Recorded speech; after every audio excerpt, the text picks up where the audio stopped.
नमस्कार, मैं हूँ मनविंदर। आप सभी राष्ट्रवादियों का एमबीएन नेटवर्क में एक बार फिर से बहुत-बहुत स्वागत है। चैनल को सब्सक्राइब कर लीजिए, वीडियो को लाइक कर लीजिए और अंत तक हमारे साथ इस चर्चा में बने रहिए, क्योंकि अपडेट्स जो हैं बड़े गरमा-गरम हैं। पाकिस्तान इन दिनों अपने ही बुने हुए जाल में फँस गया है। उसकी दिल की धड़कनें बढ़ी हुई हैं, क्योंकि अफ़गानिस्तान बॉर्डर पे तालिबान, तो देश के अंदर टीटीपी और बीएलए, शहबाज शरीफ और आर्मी चीफ आसिम मुनीर को उनकी औकात दिखा रहे हैं और अब जो होने वाला है वो खतरनाक है। अच्छा, पाकिस्तान ही नहीं, अरेबियन सी और बांग्लादेश तक की नींद उड़ी हुई है, इसे समझते हैं। मेरे साथ जुड़ चुके हैं शिवम चौधरी ऑफिशियल से। शिवम भाई, शिवम जी, बहुत बहुत स्वागत है आपका शो में। नमस्कार जी, धन्यवाद। शिवम जी, मोदी जी ने नोटम की घोषणा क्या की है? पाकिस्तान में तो भूकंप आया हुआ है, तोते उड़े हुए हैं। जी, मनविंदर जी नमस्कार। सभी दर्शकों को जय श्री राम। देखिए, जो मार का डर होता है ना, उससे भी एक बड़ा डर होता है। मार कब पड़ेगी उसकी अनिश्चितता का डर, वो उससे बड़ा होता है। और वही स्थिति कुछ पाकिस्तान के साथ फिलहाल प्रधानमंत्री नरेंद्र मोदी और भारत ने की हुई है। जब ऑप सिंदूर के बाद 10 तारीख के बाद, जब ऑप सिंदूर के बाद प्रधानमंत्री ने एक वक्तव्य दिया राष्ट्र के प्रति, उन्होंने क्या कहा? अभी ऑप सिंदूर रुका नहीं है, मतलब खत्म नहीं हुआ है, पॉज है। और पाकिस्तान को वही डर है, पता नहीं किस दिन कार्यक्रम स्टार्ट हो जाए। और ऊपर से उसकी दुखदुखी इसलिए तेज रहती है कि किसी दिन तो राजनाथ सिंह कह देते हैं भैया इस बार सर क्रीक से कार्यक्रम होगा। उसके बाद सही। जयशंकर कह देते हैं कि भैया ये पीओके वाला तो जो सिस्टम है जल्दी निपटाने वाले हैं। उसके बाद आर्मी चीफ कह देते हैं अरे भाई भूगोल बदलने वाला है। उसके बाद एयरफोर्स चीफ कह देते हैं पिछली बार तो हमने इनके 14 प्लेन गिराए थे, इस बार क्या करेंगे? वो तो नहीं करेंगे जो पिछली बार किया था, लेकिन जो करेंगे वो हमें नहीं पता क्या करेंगे। फिर प्रधानमंत्री कह देते हैं कि भैया ये नेवी वाले परेशान मत हो, इन्हें भी मौका मिलेगा कार्यक्रम में, इन्हें भी यज्ञ हवन में इन्हें भी आहुति देने का मौका मिलेगा। तो पाकिस्तान को ये नहीं समझ आता कि करे तो करे क्या, जाए तो जाए कहां वाली स्थिति में। अब वो स्थिति और इसलिए परेशान परख हो गई है, इसलिए और उन्हें दिक्कत हो रही है कि भारत ने एक नोटैम जारी किया। नोटैम यानी कि नोटिस टू एयरमैन, और ये एक बहुत व्यापक स्तर पर है। और भारत ने वो नोटैम ये जारी ये कहते हुए किया है पूरे राजस्थान और आधा गुजरात, अभी मैप दिखाएंगे उसमें भी बात होगी, लेकिन पहले समझ लेते हैं क्यों जारी किया गया। भारत एक एक्सरसाइज लॉन्च कर रहा है, ट्राई सर्विसेज एक्सरसाइज है, जिसका नाम है त्रिशूल। ट्राई सर्विसेज एक्सरसाइज का मतलब यह है कि उसमें तीनों सेनाएं, थल सेना, नौसेना और वायुसेना, तीनों सेनाएं उसका हिस्सा बनेंगी। और ये 30 अक्टूबर से लेकर और 11 नवंबर तक विभिन्न विभिन्न हिस्सों में होगा। सारे हिस्सों में आपको ले जाएंगे, पूरा मैप आपको दिखाएंगे, लेकिन पहले समझ लेते हैं इसमें हो क्या रहा। ये लगभग 13 दिन की एक एक्सरसाइज है, जो एक तरीके से उसमें तीनों सेनाएं पार्ट लेंगी। और क्या मकसद है उसका? सबसे पहला मकसद है कि जो ऑफेंसिव मैन्यूवरिंग है, यानी कि मान लीजिए युद्ध होता है तो किस तरीके से ऑफेंसिव एक्सरसाइज कैसे की जा सकती है, एक तरीके से आक्रमण कैसे किया जाए, उसका युद्ध अभ्यास है। बात क्या है कि ये जिस व्यापक स्तर पर हो रहा है, जिस बड़े टेरेन में हो रहा है, और पाकिस्तान की सीमा से इतनी दूर है कि हो सकता है कि अगर एक आध पत्थर गलत चला जाए तो पाकिस्तान में ही ना जाके गिर जाए, इतनी पास हो रहा है सीमा के। तो पाकिस्तान को उस चीज की घबराहट है कि इस व्यापक स्तर पर तीनों सेनाएं वहां पर एक युद्ध अभ्यास करेंगी। और क्या करेंगे कि ऑफेंसिव कैसे कर सकते हैं, एम्फीबियस इन्वेजन हो, एम्फीबियस बैटल हो, वो कैसे कर सकते हैं, यानी कि समुद्र के रास्ते किस तरीके से हमला किया जा सकता है या उसका जवाब दिया जा सकता है, उसका युद्ध अभ्यास होगा। सर क्रीक का पूरा इलाका कैसा इलाका है? दलदली इलाका है, और पाकिस्तान को वहीं से वो मैसेज दिया जा रहा था। और सर क्रीक के अगर आप दूसरी साइड देखोगे तो वहां क्या है? कराची, जो उनकी जगलर वेन है, जहां से उनका सारा सप्लाई है, उनकी अर्थव्यवस्था का 40 से 50% कहीं से आता है तो कराची से आता है। इसलिए वो डर उनके दिल में बैठ रहा है। उसके बाद मल्टी डोमेन जो एक्टिविटीज हैं वो होंगी, टैंक चल रहा होगा, ड्रोन उड़ रहा होगा, कैसे उनका आपस में कनेक्शन हो सकता है, किस तरीके से उन्हें इंटीग्रेट किया जा सकता है। इन्फेंट्री काम कर रही होगी, मैकेनाइज्ड इन्फेंट्री काम कर रही होगी, और नेवी है, एयरफोर्स है, सबका एक तरीके से वहां पे कार्यक्रम चल रहा है उस बड़े एरिया के अंदर। और उसके बाद इंटर ऑपरेबिलिटी, यानी तीनों सेनाएं आपस में किस तरीके से बेहतर सामंजस्य बनाकर कार्यक्रम करें। ऐसा ना हो कि एयरफोर्स क्या कर रही है नेवी को नहीं पता, नेवी क्या कर रही है आर्मी को नहीं पता, तीनों एक साथ कोऑर्डिनेटेड रूप से कैसे काम करें। उसका उदाहरण देता हूं, ऑप सिंदूर ही बहुत बेहतर उदाहरण है। हम सब ने ये तो देखा कि 10 तारीख को 11 बेस उड़ा दिए, लेकिन हमने ये नहीं देखा कि उस दौरान आर्मी ने क्या किया। जब ऑप सिंदूर चल रहा था ना, 3 लाख से ज्यादा प्रोजेक्टाइल पाकिस्तान की तरफ जा रहे हैं भारत से, गोली से लेकर और गोले तक। उसकी बात नहीं होती है क्योंकि वो उतना शायद फैंसी नहीं है जितना कि 11 बेस उड़ा देना, बड़े बड़े गड्ढे, सैटेलाइट इमेजेस जो दिखाई दे रही है। लेकिन आर्मी ने जो लाइन ऑफ कंट्रोल के ऊपर किया वो जबरदस्त था। मैं आपको एक बार अनुरोध करूंगा कि एक बार वो मैप दिखा दीजिए जो नो टाइम जारी हुआ है। वो आपको जो ये ऑरेंज में दिखाई दे रहा है, लगभग आधा राजस्थान है इसके अंदर, आधा इसके अंदर गुजरात है। नोटिंग का ये मतलब है कि इस दौरान इस जगह कोई भी सिविलियन प्लेन हो और जो मिलिट्री प्लेन हो, ना ही सिर्फ भारत का बल्कि बाहर का, वो एक्सेस नहीं कर सकता सिवाय उनके जो इस एक्सरसाइज में शामिल है या जिसे अनुमति दी जाएगी। 13 दिन तक इस एरिया में नो एंट्री है। पाकिस्तान की इस तरीके से, एक तरीके से कह सकते हैं कि पाकिस्तान इतना घबरा गया है, जो आपको पाकिस्तान की तरफ ग्रीन लाइंस दिखाई दे रही है सेंट्रल पाकिस्तान और सदर्न पाकिस्तान में, ये वो एयर रूट है, उसने उनके ऊपर नोटिस जारी कर दिया। यहां मत उड़ना जी, पता नहीं कौन सी ब्रह्मोस मिसाइल गलती से आ जाए। कई बार, एक बार 2 बार भारत की चली भी गई ना, गलती से चल गई तो हाँ चल गई। कोई सा रफेल आ जाए, कोई सा ऐसी सुखोई आ जाए, तो उसे घबराहट है इस चीज की, तो उसने भी जारी कर दी। देखिए जो ये सब हो रहा है, इसे अगर आप कंपेयर करेंगे, ऐसा कभी नवंबर 1986 और जनवरी 1987 के बीच हुआ था, ऑपरेशन ब्रास्टेक्स, उसकी ध्यान आता है जी। क्या था ऑपरेशन ब्रास्टेक्स? थोड़ा सा उसे अगर समझें, जनरल सुंदर जी थे, मिलिट्री के हेड थे। देखिए जनरल सुंदर जी ने वो ब्रास्टेक्स की एक एक्सरसाइज वहां करी, क्योंकि 1981 में इजराइल ने क्या किया, जो इराक के न्यूक्लियर पावर प्लांट थे उन्हें तबाह कर दिया।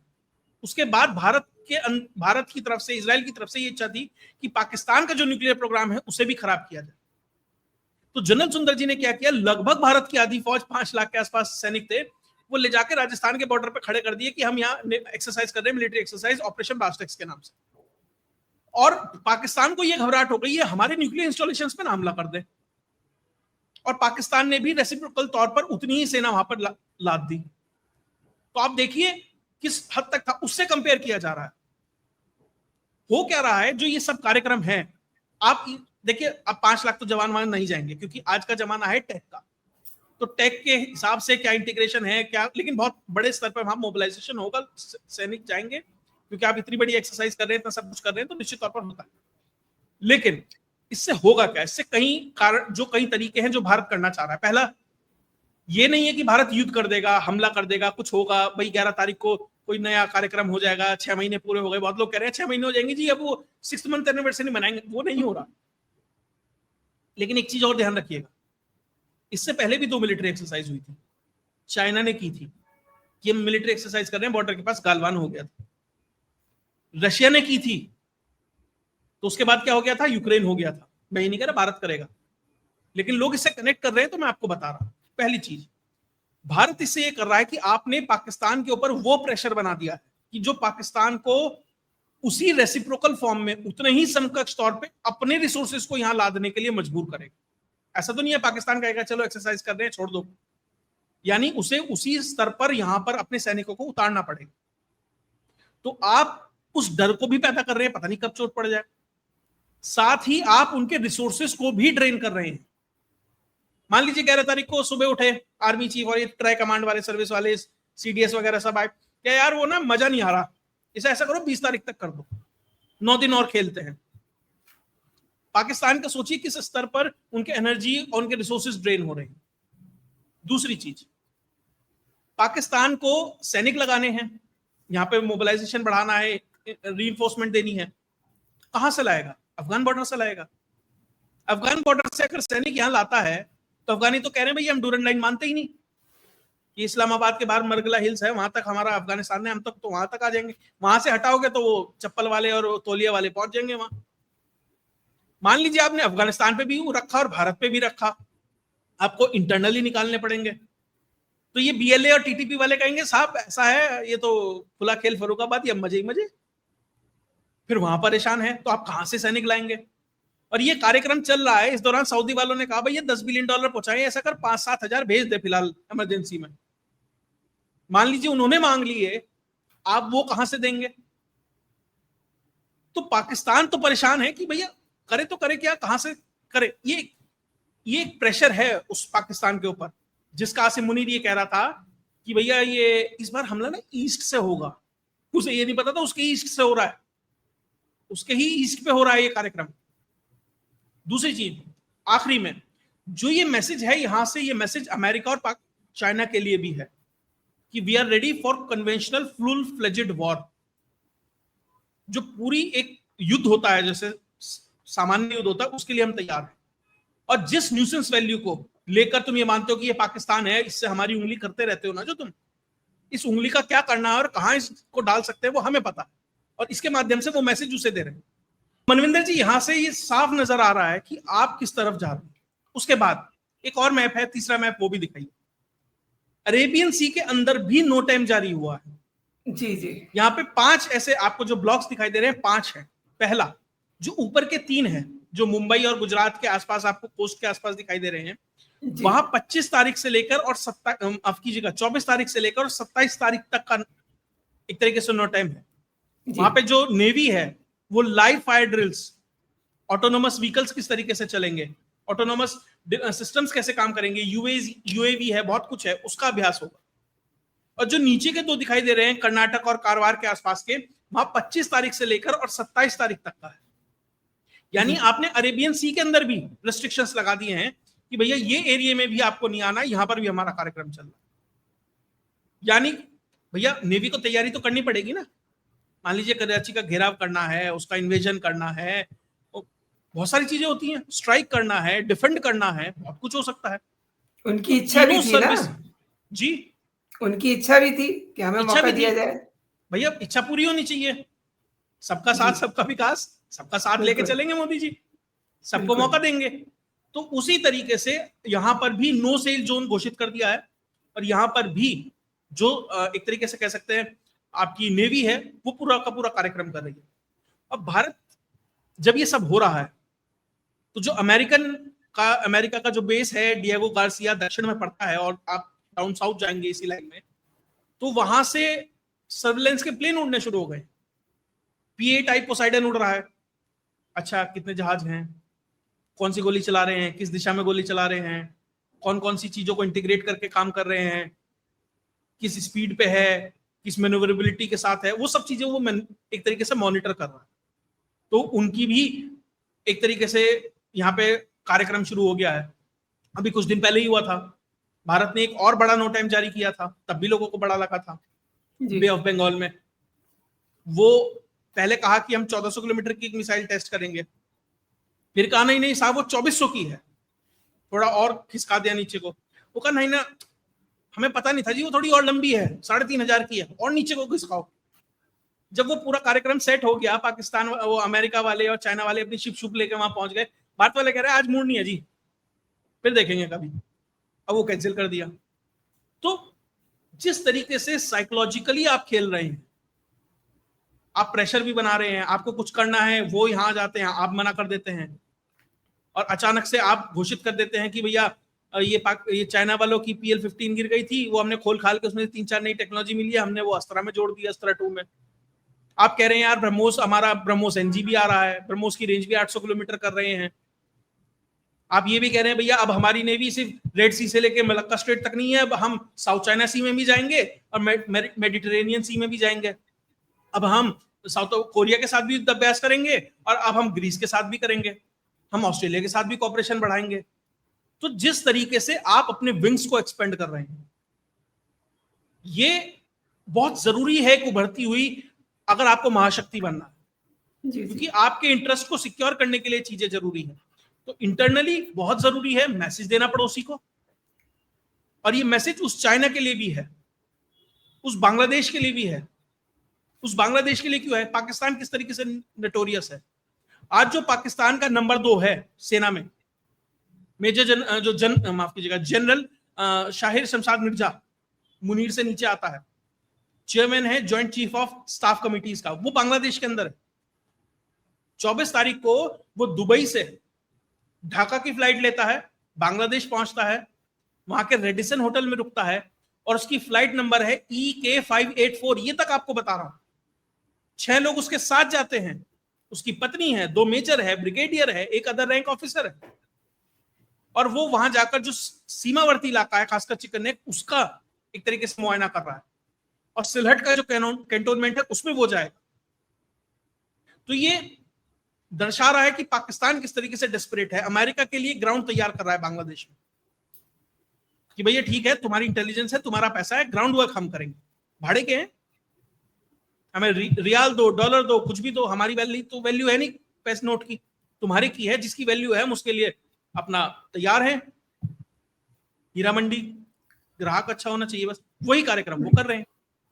तो भारत भी एहसास दिला रहा है, ये जो गेम हो सकता है, ग्रेट गेम जिसे कहते हैं, कुछ उस तरह का चल रहा है, और भारत उसमें अपना NUTEM के माध्यम से और इस military tri services military exercise के माध्यम से वो मैसेज देने के लिए भारत भी तैयार। जी शिवम जी, आपने कहा कि पाकिस्तान के आर्मी पर्सन जो है बांग्लादेश जाते हैं, लेकिन यूनुस मियां की भी सिट्टी पिट्टी गुम है ना, क्यों डरे हुए हैं? गुम कुछ नहीं है, उसे पता है मेरा क्या रोल है, मुझे क्या करना है, कहां तक मेरी एक तरीके से कह सकते हैं मैंडेट है, मुझे कहां तक खुला होता है ना, कि एक गाय होती है खेत में, उसका उसे पता है मेरा रस्सी कहां तक है, मुझे कहां तक मैं चल सकती हूँ, उसे पता है, और वो उसी मैंडेट के तहत काम कर रहा है, उसे जिस काम के लिए भेजा वो ही कर रहा है। अमेरिका को चाहिए बांग्लादेश 3 कारण से, भारत, चाइना, म्यांमार। भारत और चाइना पे नजर रखना है, म्यांमार के रेयर अर्थ चाहिए, वो कॉरिडोर चाहिए, वो गोल्डन ट्रायंगल चाहिए जहां पर सारा नारकोटिक्स उगता है, उसके पैसे से CIA के जो एजेंसी है अमेरिकन, उसको फंड करना है। जो रेयर अर्थ है जिसपे चाइना ने कैप लगाई हुई है, उस रेयर अर्थ का एक तरीके से भंडार है म्यांमार में, उसको वहां रॉ फॉर्म में एक्सट्रैक्ट करना है और अपने लिए इस्तेमाल करना है, और यहां पर एक क्रिश्चियन स्टेट तैयार करना है, ताकि उस क्रिश्चियन स्टेट को बेस बनाकर, जैसे ईस्ट तिमोर किया इंडोनेशिया में, कुछ यही करने का तैयारी है। और इसीलिए वो NSCN वाले, ये वाले, वो वाले, रखाइन और बहुत सारे जो भी यहाँ खिचड़ी बन चुकी है, इतने प्लेयर घुस गए हैं, आधे में तो ये नहीं समझ आता आज किसकी तरफ है और कल किसकी तरफ है। हरे ये वियना था कभी जो स्पाई कैपिटल कहा जाता था दुनिया का, तो ये वियना ऑफ ईस्ट हो गया है बांग्लादेश। यहाँ पे आपको FSB भी मिलेगी रशिया की, भारत का RNAW भी मिलेगा, अमेरिका का CIA भी मिलेगा, पाकिस्तान की ISI भी मिलेगी, MSS भी मिलेगी आपको चाइना की, और फिर जो बांग्लादेश के छोटे मोटे तटपुंजी होंगे वो भी मिल देंगे, फिर आपको जमात इस्लामी भी मिलेगी, आपको म्यांमार वाले भी मिलेंगे, हर कोई है यहाँ। तो बहुत एक तरीके से कैसा मिक्स वेज, और उसकी जो खिचड़ी बन सकती है, वो स्थिति आज बांग्लादेश की। जी सही कह रहे हैं शिवम भाई आप, क्योंकि इसको बहुत ही असामान्य और रणनीतिक रूप से बेहद अहम माना जा रहा है। तो मतलब कई बार ऐसा होता है ना कि हमने एक तरफ फोकस कर दिया, लेकिन निशाना हमारा कहीं और है, ऐसा भी आप देख पा रहे हैं, क्योंकि रखाइन का आपने जिक्र किया। देखिए, हमारा फोकस हर जगह है, हम उस मायोपिक व्यू के साथ नहीं जीते, हम पाकिस्तान की तरह नहीं है कि टेक्निकली अच्छी और स्ट्रेटेजिकली बुरे, हम ईस्ट पे भी नजर रखे हैं, हम वेस्ट पे भी रखे हैं, हम उत्तर में भी रखे हैं, और हम दक्षिण में भी देख रहे हैं क्या हो रहा है। तो हम ये नहीं कह सकते अरे साहब पाकिस्तान कुछ कर रहा है, पाकिस्तान की तरफ देखो, नहीं नहीं उसने बांग्लादेश का नाम ले लिया, बांग्लादेश की तरफ देखो, ऐसे नहीं होता। आपने जो अपना पूरा सिस्टम तैयार किया, हर एक को डिजाइन डेजिग्नेटेड रोल है, भैया तेरा काम बांग्लादेश डेस्क है मान लीजिए किसी एजेंसी के अंदर, तो तुम बांग्लादेश का देखो, पाकिस्तान वाला पाकिस्तान का देख रहा है, वो सब रिपोर्ट करेंगे फिर अपनी एजेंसी हेड को, वो रिपोर्ट करेंगे NSA को, वो बताएंगे प्रधानमंत्री को, वहां से निर्णय लिया जाएगा रियल टाइम जहां जो भी चल रहा है। मैं उस तरीके से नहीं देखता कि हम कोई एक साइड देख रहे हैं, वो एक साइड है, जब दूसरा पक्ष नहीं देख रहा है एक साइड, उसने हर तरफ के धागे खोले हुए हैं, तो भैया उनके लिए हमें भी तो करना पड़ेगा। तो मैं उस तरीके से नहीं देखता कि हम एक साइड बिजी हैं, 2 साइड बिजी हैं, नहीं। जब ऑपरेशन सिंदूर चल रहा था ना, तब भी बांग्लादेश पे भी बड़ी नजर थी, वहां पर भी ये तैयारी थी कि उसी कैपेबिलिटी, उसी सलाहियत के साथ वहां पर भी उनका इलाज किया जा सकता था। और उनके लिए तो उत्तर प्रदेश की पुलिस बहुत है, बाबा का बुलडोजर भेज दें वो कर देगा कार्यक्रम इतना। तो एसओजी वाले सही भेज कह दें ना, रहे हैं। 4-6 फुट के एसओजी अनुज चौधरी टाइप को, वो स्थिति है उनकी। जी सही कह रहे हैं, क्योंकि देखिए अफगान एफएम जब आए थे, अब उनसे चूंकि हमारे रिश्ते अच्छे हुए हैं तो उधर से घिरे हुए हैं, इधर से ये सारा काम हो रहा है, अब तो देखिए उनकी पाकिस्तानियों की हम्म, बेवकूफी देखिए। जी उनकी पीस टॉक चल रही है अफगानिस्तान से, क्या कह रहा है सही ख्वाजा है। आसिफ, अगर पीस टॉक फेल हो गई तो हमारा युद्ध होगा। अरे कर ले तू युद्ध, है हिम्मत तेरी भी? भाई भारत जो कार्यक्रम जो पालक बो रहा है तेरी बॉर्डर के ऊपर, तेरी हिम्मत है जाके तू वहां की सब्जी खा लेगा? सही बात और तुम है। ऐसी सिचुएशन चल रही है उसमें तुम ये बयान दे रहे हो, ये तो और खराब कर देगा तुम्हारा। तो मतलब बेवकूफों की अगर एक फौज हो सकती है, तो किसी ने बहुत अच्छा कहा है कि जो देश थे ना 1947 में, वो धर्म पे नहीं बटे थे, वो आईक्यू जी, पे बटे थे। जो कम आईक्यू वाले थे वो उधर चले गए, जो अच्छे आईक्यू वाले थे वो इधर है। वो स्थिति च- भारत और पाकिस्तान के बीच है। जी ये भी ईश्वर की बहुत कृपा है कि जो अच्छे आईक्यू वाले थे वो हमारे साथ हैं। शिवम जी, आपने मेरे लिए समय निकाला और मेरे दर्शकों को कई महत्वपूर्ण विषयों पे जानकारी दी। थैंक्स अ लॉट, बहुत बहुत धन्यवाद आपका। और जो दर्शक हमको देख रहे हैं, उनसे भी मेरा अनुरोध है कि वो हमारी चर्चा को किस तरीके से देखते हैं, ज़रूर कमेंट करके हमें बताएं। अभी के लिए इतना ही। जय हिंद, जय भारत।